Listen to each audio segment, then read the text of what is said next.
Ever feel like corporations kind of have their hands in everything? Well, get ready to explore a star system where they aren't just influencing things, they are the government. Welcome to the Stanton system. Yeah, it's a fascinating case study, isn't it?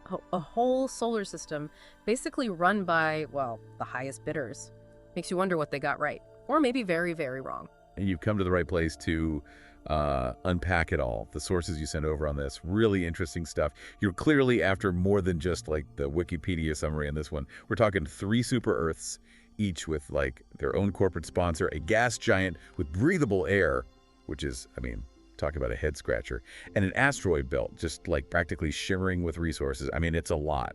Oh, absolutely. It's the ultimate testing ground for corporate governance, right? Yeah. And the stakes are, well, astronomical, quite literally. This isn't just about boardroom battles and, profit margins. This is about shaping the very fabric of a society light years away. Yeah, and it all started with this one, really determined nav jumper, Toshi Aaron, back in 2851.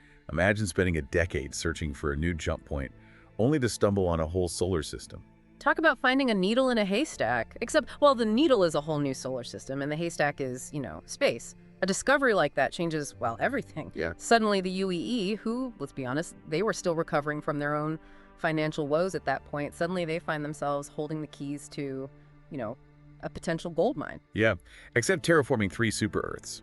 Talk about breaking the bank, right? Oh, absolutely. So they decided to auction off the planets to the highest bidders. I guess even governments have to make a tough budget cut every now and then, huh? That's one way to put it. It set the stage for these corporate titans to step in, each with their own vision and, well, let's be honest, their own bottom line in mind. Hurston Dynamics, notorious for their get-it-done attitude, they snagged Hurston, Stantonite that is. They were after those antimatter precursors. Yeah, which are essential for interstellar travel, but notoriously dirty to extract. So we're seeing the potential for conflict already, right? Oh, yeah. On one hand, you've got this vital resource that could power countless ships across the galaxy. On the other hand, you've got this corporation with a reputation for, well, let's just say, prioritizing profit over pretty much everything else. What does that mean for the people who end up living and working on Hurston? That's the million credit question, isn't it? And it's not just about the environmental impact either. Think about the societal structures that emerge. Are we talking about a company town where Hurston Dynamics dictates every aspect of life? Or is there room for dissent, workers' rights, anything other than just maximizing output? It's a big question. Yeah, it really makes you wonder if your boss is also your landlord in your government. What happens when you disagree? But before we get too far down that rabbit hole, let's talk about the other players in this corporate game of cosmic chess. We've got Crusader Industries, known for their luxurious storeliners and, let's be real, their even more extravagant marketing campaigns.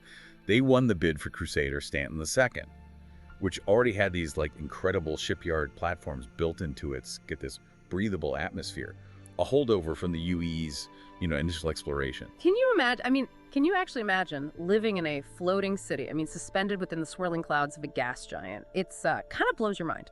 Crusader Industries transformed those platforms into these opulent, self-contained worlds. They're marketing it as this harmonious blend of industry and natural beauty.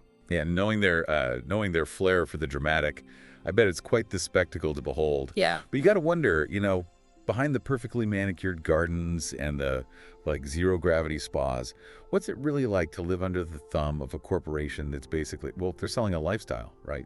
That's what makes the Stanton system so fascinating, honestly. It's like a microcosm of our own anxieties about corporate power, amplified on this galactic scale.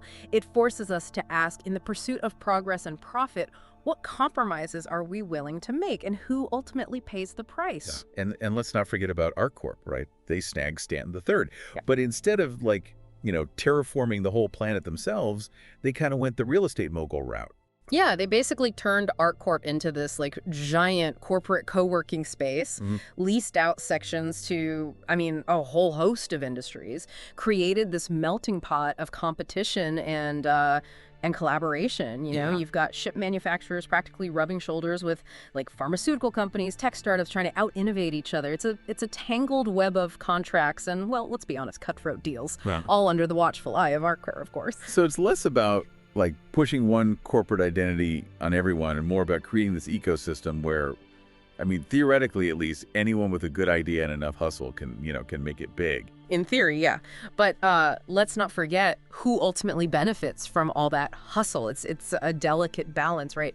Providing a platform for opportunity while also, maintaining control.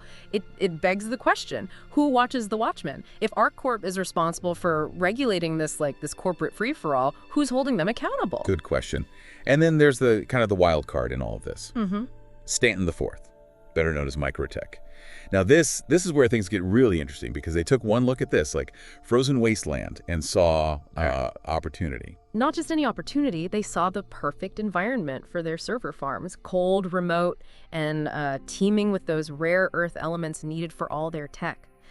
They transformed this icy rock into the digital heart of the Stanton system. Just picture a world where every surface is a potential circuit board, right, where the air crackles with data and the aurora borealis is just like a side effect of all that processing power. It's something else. Talk about a system update, right? But what's it like to live in a place where the pursuit of technological advancement is like practically woven into the atmosphere? Do people have time for anything else when they're just surrounded by constant innovation? That's the paradox of microtech, isn't it?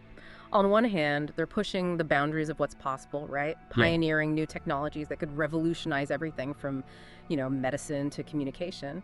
On the other hand, it's a culture that can feel, isolating, even dehumanizing at times. There's a certain irony to a company that, connects billions through its technology, but struggles to foster meaningful connections in its own backyard. Yeah, it makes you wonder. In a world obsessed with the next big thing, what happens to the people who aren't constantly innovating? The ones who are content with a simpler life. Are they left behind? Or is there space for them in this digital utopia? It's a question worth pondering, especially as our own world becomes, increasingly reliant on technology. But let's not forget about the elephant in the room, or rather the asteroid belt in the system, the Aran Halo, chock full of, valuable resources and a source of constant tension. Because Crusader Industries never wanted to miss an opportunity, they decided that owning a planet with a stunning view also meant owning the space rocks next door, right? Even though it wasn't exactly in the initial contract. Ah, yes, the fine print, always where the real story lies, right? Crusader claims proximity equals ownership, while the UE is still trying to figure out if cosmic squatters' rights is actually a thing. And while they're busy arguing over who gets to dust off their mining lasers, you got independent prospectors, mega corporations, and, everyone in between, all trying to get their piece of the pie.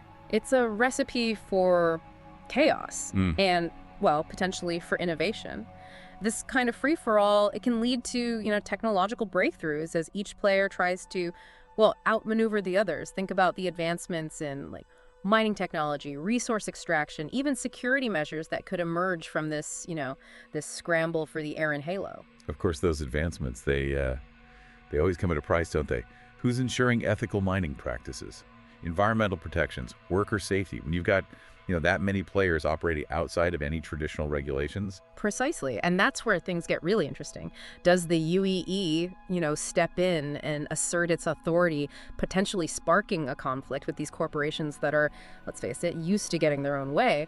Or do they allow this free market experiment to play out, risking the potential for exploitation and, environmental devastation? It's a classic dilemma, isn't it? Yeah. Balancing progress and profit with, responsibility and long-term consequences. Yeah. And speaking of balancing acts, what they say about too many cooks in the kitchen? Imagine what happens when all these CEOs get together for their annual Stanton System conference. Oh, I wouldn't call it a conference. More like a high-stakes poker game, really, with each CEO holding a handful of planets as their, chips. Okay, so picture this, right? You've got the CEO of Hurston Dynamics, probably still wearing their, work boots from a site inspection, right? Pushing for deregulation and boasting about their latest quarterly profits. Yeah, meanwhile, you've got the Crusader Industries rep over there, sipping on something bubbly, immaculately dressed, of course, arguing for, stricter environmental regulations as long as they don't cramp their luxurious, space yacht aesthetic. Right, right. And let's not forget the Microtech CEO probably patched in through some like experimental holographic tech, Yeah. advocating for expanded data networks and, oh, I'm guessing tax breaks for, innovation. Oh, absolutely. It's this fascinating clash of egos and ideologies with, well, the fate of an entire star system hanging in the balance. Do these conferences actually result in, like, compromise? Or is it just gridlock? Or maybe something even more unexpected happened? And what about the people, right? The ones who actually called this, this corporate-run system home. The sources you mentioned, rising tensions, protests erupting on Hurston over like the lax environmental regulations, whispers of unionization efforts on arc cores, those crowded sky cities. It's a stark reminder that even, light years away from Earth, the struggle for workers' rights for a voice in the face of corporate power, it continues. These aren't just abstract policy debates. These are about, real lives being impacted, real people. Which brings us back to you, our listener. We've dug into, well, the history, the power dynamics, the potential pitfalls, really, of a system where corporations hold, well, all the cards. What's resonating with you? What questions are bubbling to the surface as you consider this, this possible future? Are we watching a cautionary tale unfold here, like a glimpse into a future where corporations have become, well, too big to fail, too powerful to challenge? Or is there a glimmer of hope in all of this? A chance that innovation and ethical considerations can, coexist, even thrive in this corporate-driven environment? It's a lot to consider, and honestly, there are no easy answers. But if this deep dive has taught us anything, it's that the future of space exploration, and maybe humanity itself, hinges on finding that balance. A balance between, progress and responsibility, ambition and empathy.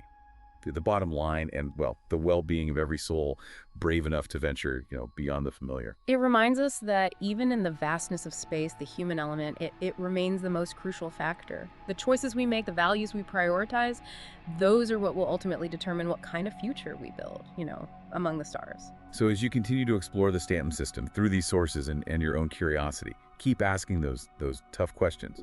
Because the answers, well, they just might shape our future. One star system at a time. Until next time, keep diving deep.